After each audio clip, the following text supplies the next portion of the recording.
Hello दोस्तों, welcome to compress step classes. आज हम लोग बिहार डिग्रेड हिंदी विविया इम्पोर्टेंट क्वेश्चन देखेंगे जो शुरू से अंत तक बहुत ही इम्पोर्टेंट क्वेश्चन है। लास्ट वाला क्वेश्चन बहुत ही इम्पोर्टेंट है, उसे ज़रूर देखिएगा, मिस ज़रूर नहीं करिएगा। लास्ट वाला क्वेश्चन को याद कर लीजिए या रट लीजिए, वो बहुत ही इम्पोर्टेंट क्वेश्चन है। शुरू करने से पहले हमारे चैनल को सब्सक्राइब करिए और सपोर्ट करिए, जिससे आपके तक सबसे पहले पहुंच सके। तो चलिए शुरू करते हैं क्वेश्चन। आपको यात्रा मंगल हो किस वाक्य का उदाहरण है? वाक्य से रिलेटेड क्वेश्चन है, इसको पहचानना है कौन वाक्य है। आपको यात्रा मंगल हो, संदेह इसमें नहीं हो रहा है, संकेत भी नहीं हो रहा है क्वेश्चन से, पढ़ने पर भी निषेध वाक्य नहीं हो रहा है, इससे इच्छा वाक्य पढ़ने पर हो रहा है वाक्य से। ये होगा आंसर डी।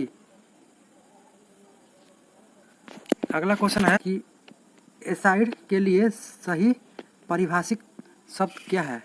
एसाइड के लिए अनुकूल नहीं होगा, संक्षेपण नहीं होगा, कमी नहीं होगा, इसका आंसर मान लेना, यानी कि डी।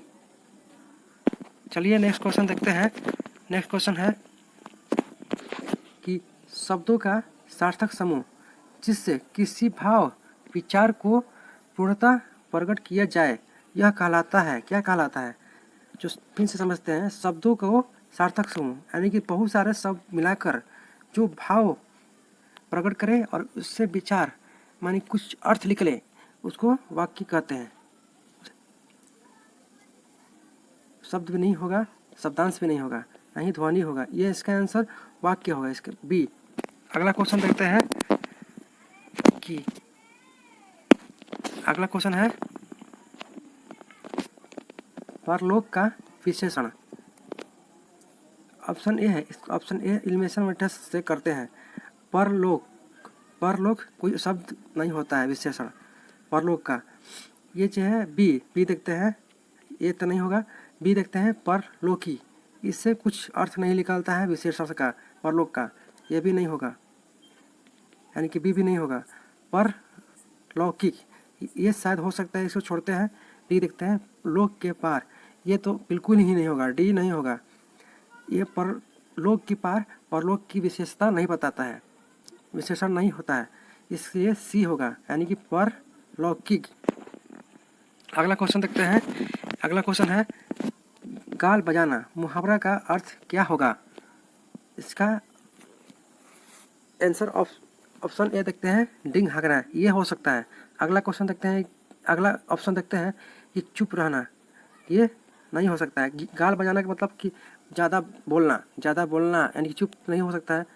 चिंता करना, चिंता क्यों करेगा? जो शांत होगा तो शांत रहता है वही चिंता करता है, ये तो ज़्यादा ही बोल रहा है, ये तो नहीं हो सकता है चिंता करना। बाजा बजाना, ज़्यादा जो बोलता है वो बाजा थोड़ी ही बजाता है, ये भी नहीं होगा, इसलिए ये होगा। डिंग हाँकना मतलब कि ज़्यादा बढ़ा चढ़ा कर बोलना, यानी कि डिंग हाँकना, गाल बजाना, इसका मुहावरा का अर्थ होगा डिंग हाँकना, इसके लिए आंसर सही है। चलिए अगला क्वेश्चन देखते हैं। अगला क्वेश्चन है इनमें से कौन सा वाक्य अशुद्ध है? पहला देखते हैं क्या अशुद्ध है या शुद्ध है। ए वकीलों ने कागजों की जांच की, ये सही है, इसलिए ये नहीं होगा। इत्र में सुगंध है, ये भी सही है, इसलिए ये भी नहीं होगा आंसर, यानी कि हम लोग को अशुद्ध दिखना है। ऑप्शन सी देखते हैं वह डाल महीन है, डाल महीन दोनों एक ही होता है, इसको हटाएं चाहे इसको हटाएं, इसका आंसर होगा सही शुद्ध होगा वह महीन है, वह महीन है, इसका सही आंसर होगा, इसलिए ये अशुद्ध है, यही सही है। और आगे देख लेते हैं डी सही है या गलत। उसने तो हस्ताक्षर कर दिए, ये सही है, इसलिए गलत।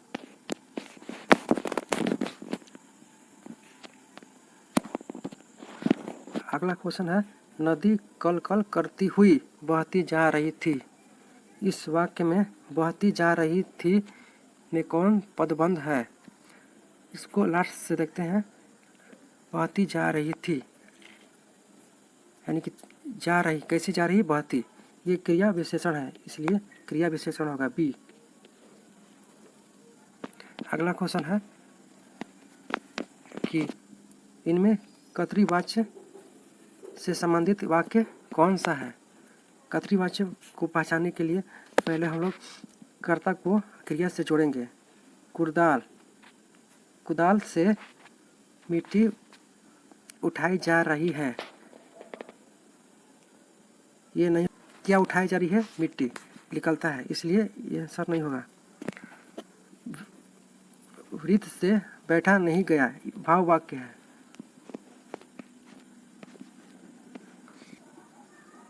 भाववाच्य है, इसलिए बी भी नहीं होगा। अगला है भारत ने एक नया उपग्रह छोड़ा, ये जो है ने जो है ऐसा बताता है कि कर्तृवाच्य का पहचानने का एक ट्रिक है ने, इसलिए सी होगा। पुस्तक पढ़ी जाती है, कैसी, क्या पढ़ी जाती है, पुस्तक, इसको क्या का ऑप्शन बताता है, ये कर्म है, वाच्य है, इसलिए डी नहीं होगा। अगला क्वेश्चन है निम्न में से कौन सा वाक्य शुद्ध है। पहला है पंडित नेहरू ने सोचा था स्वतंत्रता मिलते ही भारत की गरीबी का अंत हो जाएगा, ये सही है, इसलिए ए होगा। तब शायद, अगला देखते हैं बी, तब शायद वह अवश्य आएगा, शायद बाद में आएगा, इसका शुद्ध होगा तब वह शायद अवश्य आएगा, इसलिए ये नहीं होगा, सही ही नहीं है, शुद्ध नहीं वाक्य है, इसलिए नहीं होगा। शुद्ध वाक्य ये है, यह बात कोई को मत बताना, कोई नहीं होता है, किसी को मत बताना, यह बात किसी को मत बताना, ये भी नहीं होगा। सड़क में भीड़ छूट गई, भीड़ में नहीं होता है, पर, सड़क पर भीड़ छूट गई, इसलिए डी भी नहीं होगा, इसका आंसर ए। अगला क्वेश्चन है सप्तशक्ति भेद के अंतर्गत आता है लक्षणा। सप्तशक्ति के अंदर 3 प्रकार के होते हैं। पहला है अभिसा, दूसरा है लक्षणा, तीसरा है व्यंजना, व्यंग।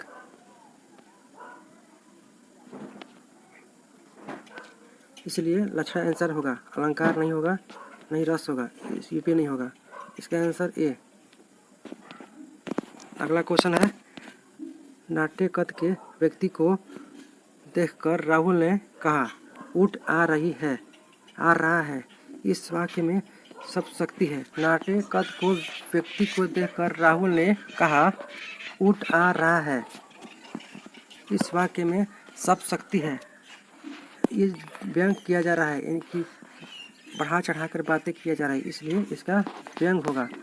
रिश्ता में सिंपल होता है, सिंपल। लक्षणा में उसमें थोड़ा बढ़ा चढ़ा के बात की, इसमें ज़्यादा बढ़ा चढ़ा के बात, यानी कि सी होगा, बी ए नहीं होगा, बी नहीं होगा, डी नहीं होगा, यानी कि इसका आंसर सी। अगला क्वेश्चन है काव्य में जब दो भिन्न वस्तुओं में समान गुण के कारण समानता दिखाई जाती है उसे कौन सा अलंकार कहते हैं। वाक्य में दो भिन्न वस्तुओं में समान गुण के समान समानता दिखाई जाती है, उपमा कहते हैं। अनुप्रास में वर्णों का आवृत्ति होता है, ये नहीं होगा। यमक में एक शब्द 2 बार आते हैं, उसका अर्थ अलग होता है, ये नहीं होगा, ये भी नहीं होगा, इसका आंसर उपमा अलंकार होगा। अगला क्वेश्चन है वर्णों का आवृत्ति को क्या कहते हैं। जैसे ऊपर बताया गया तो वर्णों का आवृत्ति को अनुप्रास कहते हैं, इसका आंसर ए होगा, इसका आंसर सही आंसर ए होगा। अगला क्वेश्चन है कि मैं परिवर्तन चिर नवीन समय के पंखों पर आसीन है, आसीन में अलंकार पहचाने। इसका मतलब, इसका अर्थ से अलंकार बताना है। अलंकार है कौन सा है? ये जो है रूपक अलंकार है, क्योंकि उत्प्रेक्षा में मानु जनु जनु होता है। मानवीकरण में पक्षी और जंगलों के बारे में बातें किया, उपमा में के समान होता है, इसलिए डी नहीं होगा, ना बी होगा, ना ए होगा। इसका आंसर रूपक होगा। कुछ नहीं होता है तो इसका आंसर रूपक होता है। इसलिए अगला क्वेश्चन देखते हैं। मंद हंसी मुखचंद चुन्हाई में अलंकार है। मंद हंसी मुखचंद चुन्हाई में अलंकार है। मुख के चंद्रमा मुख के समान है, जो चंद्रमा की तरह मान लिया जाए उसको रूपक कहते हैं।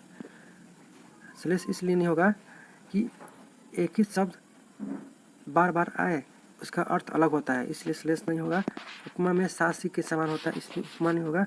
मानवीकरण में पंछियों से होता है रिलेटेड, इसलिए मानवीकरण नहीं होगा। इसका आंसर रूपक होगा, सी। अगला क्वेश्चन है।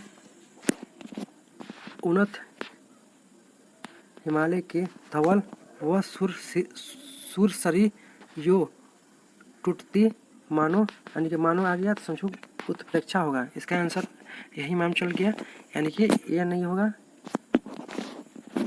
ये नहीं होगा, यानी कि रूपक भी नहीं होगा। इसका आंसर सी उत्प्रेक्षा होगा, यानी कि क्वेश्चन में मानो आ गया है। इस मानो जनो जनो जो आता है उसका उत्प्रेक्षा अलंकार कहते हैं। डी भी नहीं होगा, यमक भी नहीं होगा। अगला क्वेश्चन है। मोहब्बत मीठा जहर है, इस पंक्ति में कौन सा अलंकार है? मोहब्बत माने कि अच्छा, जहर माने खराब, दोनों विपरीत है। अच्छा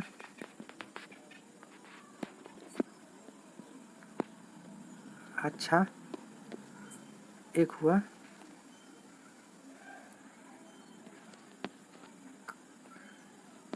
खराब, दोनों विपरीत है, इसलिए विरोधाभास होगा। श्लेष नहीं होगा। एक शब्द का बहुत बार आए लेकिन अर्थ अलग अलग हो, इसलिए श्लेष नहीं होगा। रूपक में योजक चिन्ह होता है, इसलिए रूपक नहीं होगा। यमक भी नहीं होगा। अगला क्वेश्चन है। छंद शब्द संस्कृत के किस धातु से बना है? छंद जो है संस्कृत से छिदी धातु से बना है, वो धातु से नहीं है। छंद धातु से भी नहीं है, छम धातु से भी नहीं है, इसलिए छिदी धातु होगा इसका, छिदी। अगला क्वेश्चन है। निम्नलिखित पंक्तियों में कौन सा छंद है? मनुष्य है तो वही रस खान, वही ब्रज गोकुल गांव के ग्वारन। ये जो है सेवैया है, इसका आंसर सेवैया होगा, बी। अगला क्वेश्चन देखते हैं। पंचाली रीति का संबंध किस काव्य गुण से है? पंचाली जो है प्रसाद गुण से है, क्योंकि ओज गुण होता है गौड़िक होता है, गौड़ी रीति से होता है। माधुर्य गुण वैदर्भी रीति से होता है, इसलिए बी भी नहीं होगा, ए भी नहीं होगा, इसलिए सी होगा। प्रसाद गुण पंचाली रीति का होता है, इसलिए डी भी नहीं होगा। अगला क्वेश्चन है, लास्ट क्वेश्चन है कि पस्तल रस किसे कहा जाता है? ऑप्शन ए करुण रस का शोक अस्थायी भाव होता है। ऑप्शन बी बालमुख भाव, बालक का प्रेम और उसके भाव को बताते हैं, उसे वस्तल रस होता है, इसलिए इसका आंसर बी होगा। ऑप्शन सी निर्वेद शांत रस होता है, और ऑप्शन डी घृणा विवस्त्र रस होता है, इसलिए डी नहीं होगा। आज का क्वेश्चन इतना ही, और हमारे चैनल को सब्सक्राइब करिए एंड सपोर्ट करिए, लाइक करिए, शेयर करिए, जिससे आपके तक इम्पोर्टेंट MCQ पहुंच सके। Thank you.